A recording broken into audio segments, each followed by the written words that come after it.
Sthapakaya cha dharmasya sarvadharmasvarupine avatara varishtaya Ramakrishnaya te namaha.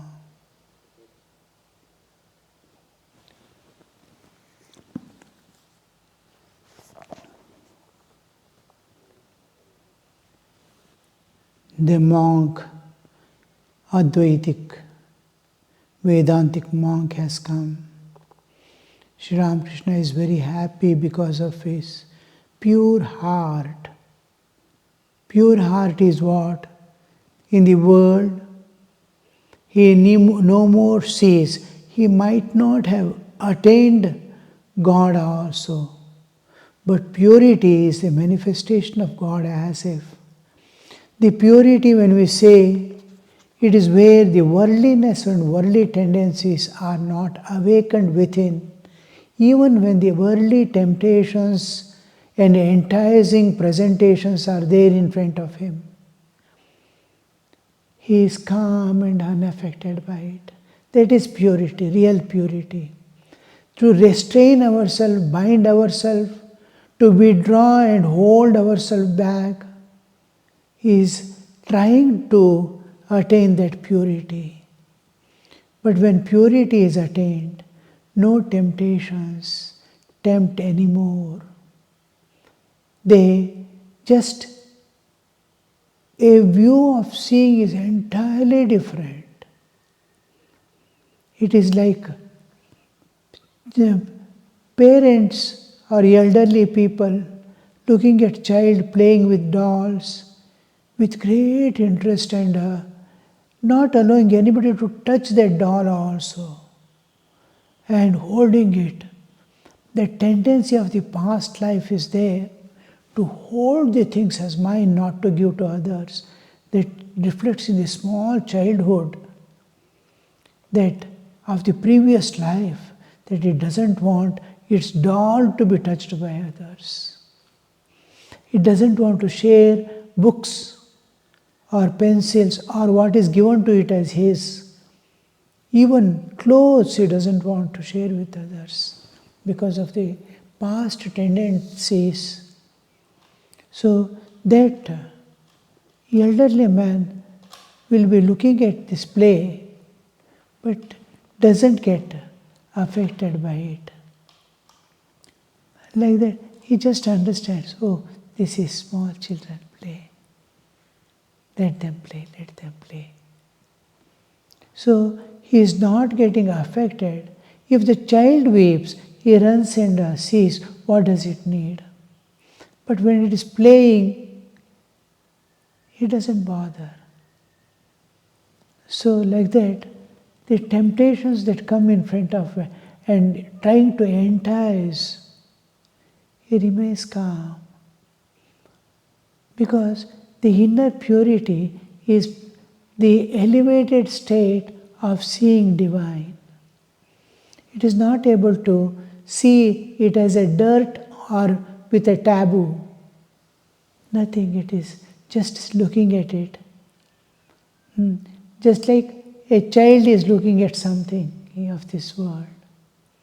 It does neither gives meaning nor it absorbs.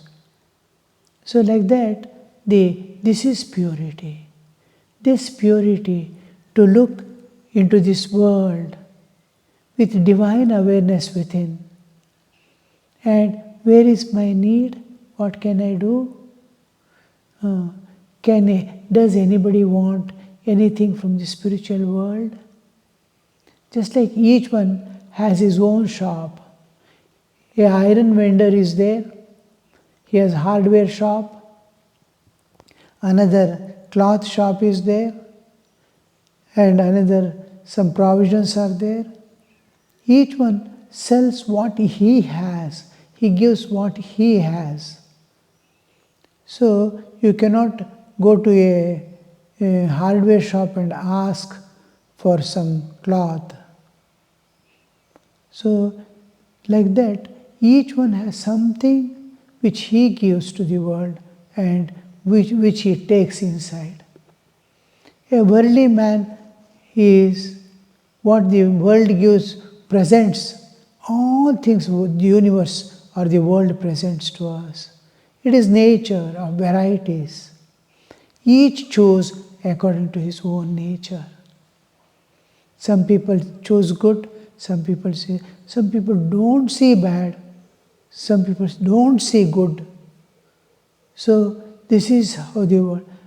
When Sri Ramakrishna sees a person who has gone back to the days of his innocence, of childhood, purity of Atman, and divinity of the enlightened, wisdom of the enlightened, he feels so happy, because that is the ultimate goal of human life, to remain unaffected by all things, be in one's own ocean of bliss, peace, love, absolute.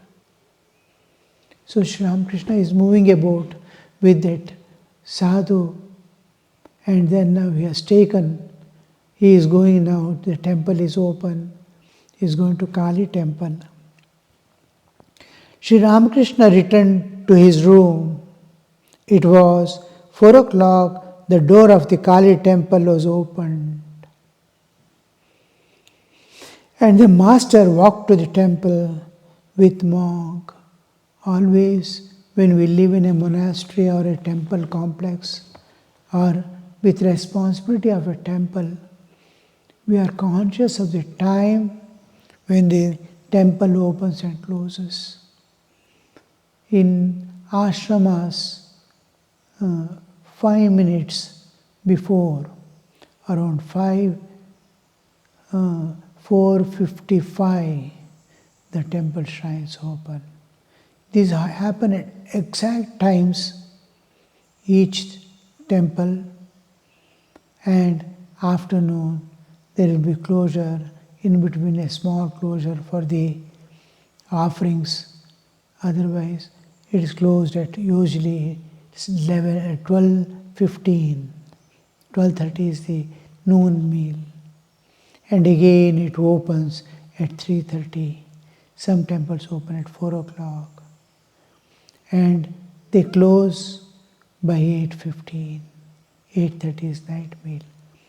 Like that opening and closing. There is a monk in Bailurmath. The whole life they spend in the mat. Exact time, 2-3 minutes before the temple door opens, they will be going and waiting.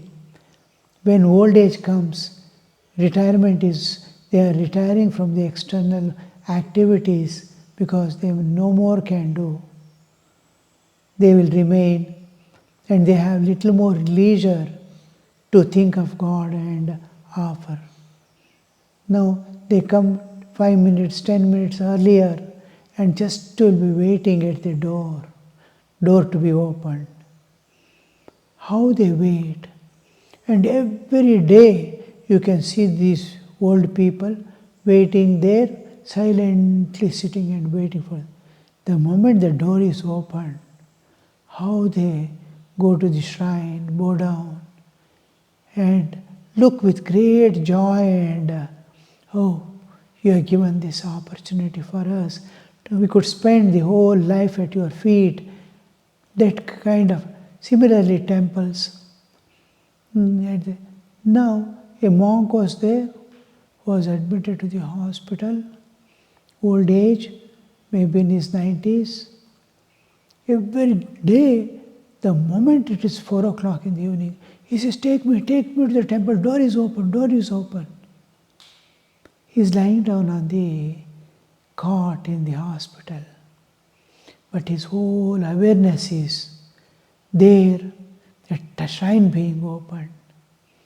What is how the mind works, you see. How the good habits are also created. When the memory is lost also, habits will not be lost. They remain in permanent places of the brain. So these good habits of living footwear in a particular place, putting their clothes in a particular place, the way in which they keep the things, all this count. And everything becomes a habit. And this we see clearly, and as they grow old, the habits maintain their life without taking away their mind from God. We have to think and do. They need not think. It happens and they can constantly keep the mind on God. The time is over, He is there. Inner clock also continues. They sit for meditation. That exactly the time, years and years they have done. The moment they open their eyes, it will be the exact time of closure. The whole thing, how the habits formation. Second habit is repetition of things, bringing back to mind. In old age and the whole life he has spent, how he has spent, the thought currents. The world, why the old people will be going on talking of the same thing, holding on to the same ideas. In one of the old age home I saw, one old man is there, he is a scholar in foreign university, he was a Sanskrit Pandit. With all his knowledge of Sanskrit and scriptures, Hindu scriptures, who could represent in the external world, outside the country, in US, as Dean of Sanskrit and Vedas, he worked. And old age, he is completely, even Purusha Sukta, or no shloka is coming from his mouth. His whole attention was on his earnings. The moment every moment he is checking whether all have passed away, wife has passed away, only daughter is somewhere, and his whole attention is on that key of the cupboard, almirah. Is it there or not? Is it not? Is my passbook there? Is my this one is there? Checkbook is there? Anybody has taken or what? The whole thing. How the currents you see. Then he will tell, I have given that much money to him, he has not given me. This much to him, crores of rupees is to come. And he has no account because nobody to, but mentally he has kept. Same things comes out. No other thoughts. And he walking step. This stick was given and so. This cost this much. This stick was given to me in Switzerland by the Queen. This costs $200,000 like this. How that lie, the thought currents you see. Can we replace this thought current with a divine awareness? This is the thing how we convert our life into divine. Sit at the time of death also.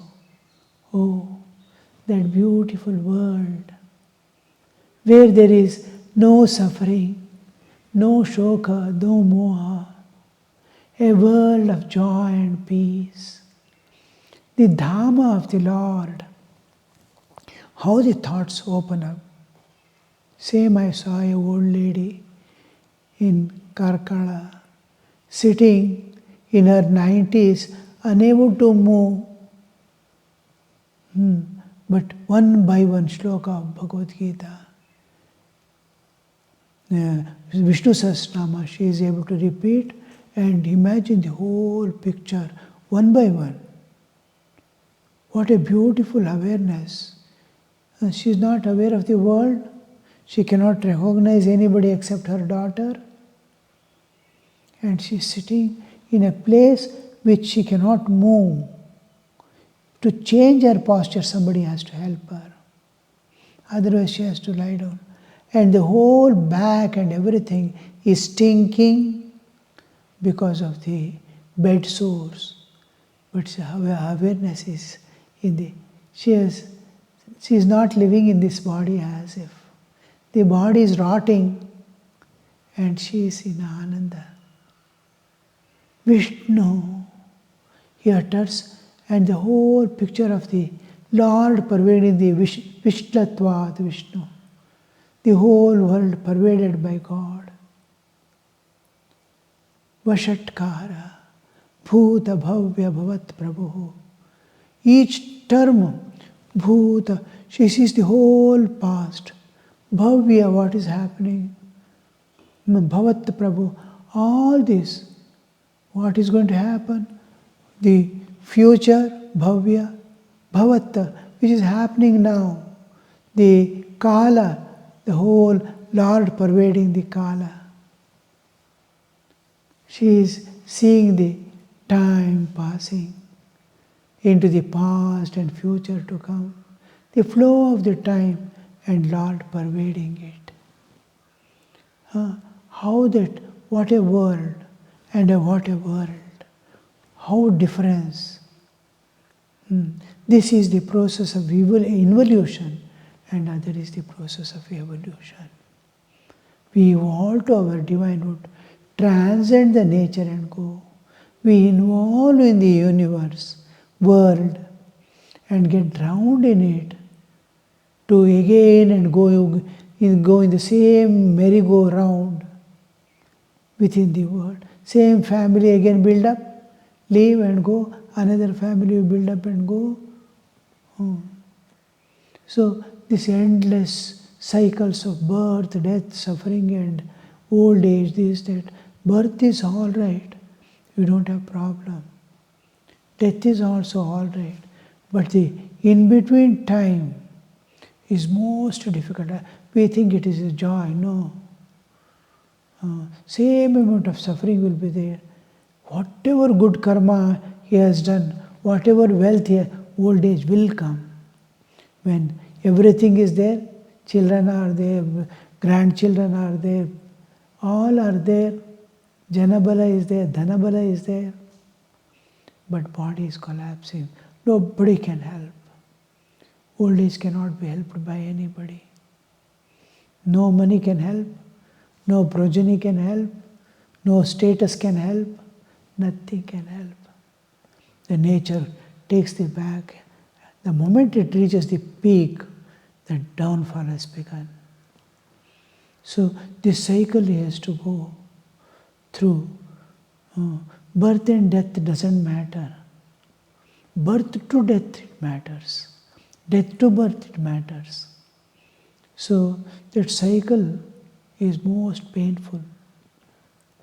To transcend it and enter the eternal life where there is no shoka, dukkha, bandhana, there is neither bondage nor suffering. So here, when we come to Sri Ramakrishna, he is now with that monk of Advaita. To him, he is so happy with him, and he has taken him there to the Kali temple. About 4 o'clock, the 4 o'clock, Sri Ramakrishna is there at the temple opening, you see. Sri Ramakrishna returned to his room. About 4 o'clock, the door of the temple of the Kali temple was opened. The master walked to the temple with the monk. Yem accompanied them. He is recording now because he could go with them. Many things we missed and lost forever because who can note down, we could record and keep, was not there. Whenever M was there, it is recorded. Accompanied them. Entering the inner chamber, that is Garbha Mandir, the master prostrated himself reverently before the image. The monk with folded hands also bowed down his head repeatedly before Kali. This keeps a little surprise because the Advaitin, the Vedantin of the Advaita school, they don't bow down before an image. They say Brahman is beyond this universe, the universe of name, form, movement and actions. All this is unreal. The world is unreal. God, anything connected with Nama, Rupa, Guna. Nirguna, Nirakara alone is true. Guna, Akara, Saguna, Sakara, wherever there is this, it is denied because they have to reach there. Denial is to reach the goal. Then while coming down, Sri Ramakrishna says, the same what is there. What he did, neti neti, he comes down as iti iti. Now, the Vedantin, he is bowing down to the Kali image. Master, what do you think of Kali? Master, the monk is telling, monk, Kali is supreme. Master, Kali and Brahman are identical. Is that not so? How the development you see. What is Kali? Kali is supreme. Master is asking, Kali and Brahman are one and the same. Because in Vedanta, we use the term, the Chaitanya and Chit Shakti. The whole play of the universe, everything is Chit Shakti. And when the universe and everything dissolves, everything is going in a cyclic order. And whenever the creation is no more there, in the state of dissolution, like we have slept off. We are bodies, and when we sleep off, there is no body, there is no world, nothing. I am alone with myself. There is no objective world, only subject without an object. So that state, whole universe goes back. The Chit Shakti dissolves in the Shuddha Chaitanya. There is one reality without a duality. This aspect of one existence without a duality, near the Advaita, Dvaita is not there, duality is not there. That aspect, now that is the supreme. All else is its manifestation. When you use the term supreme, it must be there whether creation is there or not.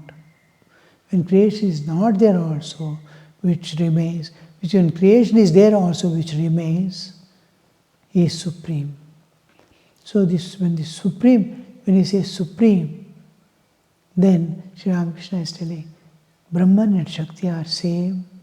No, Kali and this one. Wherever there is Chaitanya, wherever there is consciousness, there must be a power.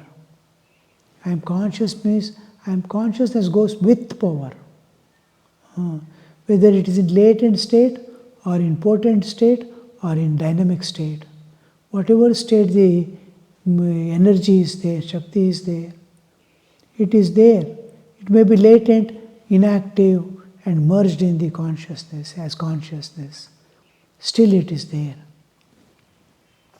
So that Kali and Shakti are one and the same. Monk.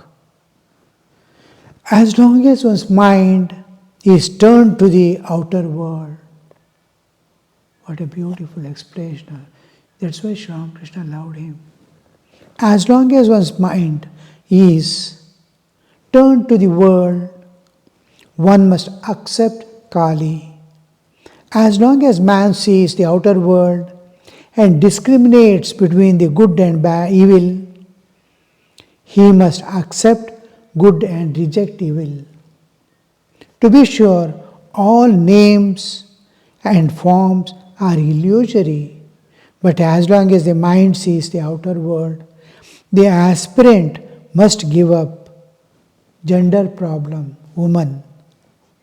The ideas of good and evil are applied to one who is still a student on the path. Ideas of good and evil are applied to one who is still a student on the path. Otherwise, he will stray away from the path of righteousness. What a beautiful presentation you see. As long as you are body, otherwise, as long as you are body, there are three ultimate realities.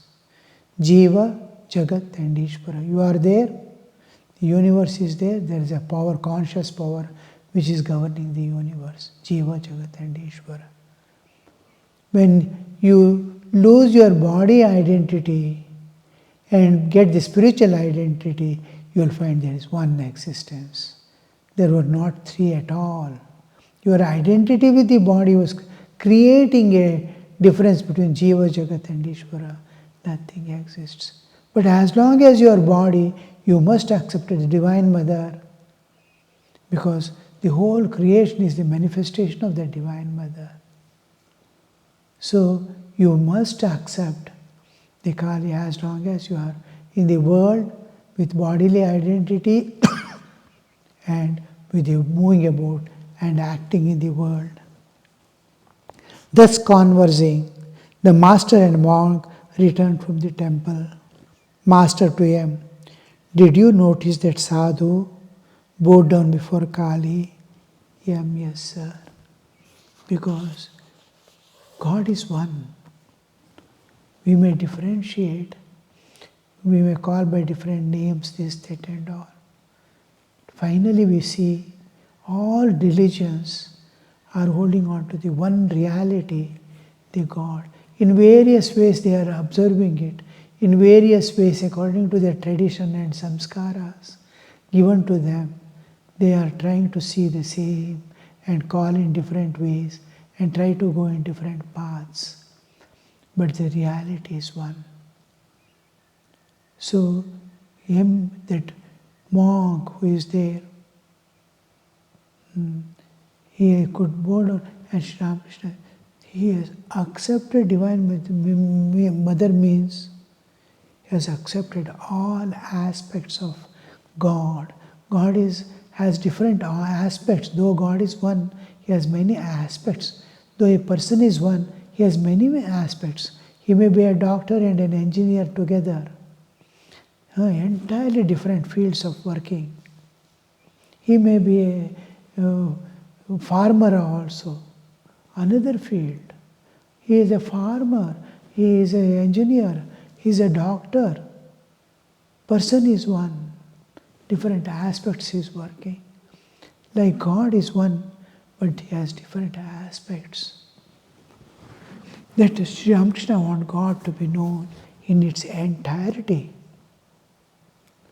Om Shanti Shanti Shanti Harihi Om Tat Sat Shri Ramakrishna Arpanamastu.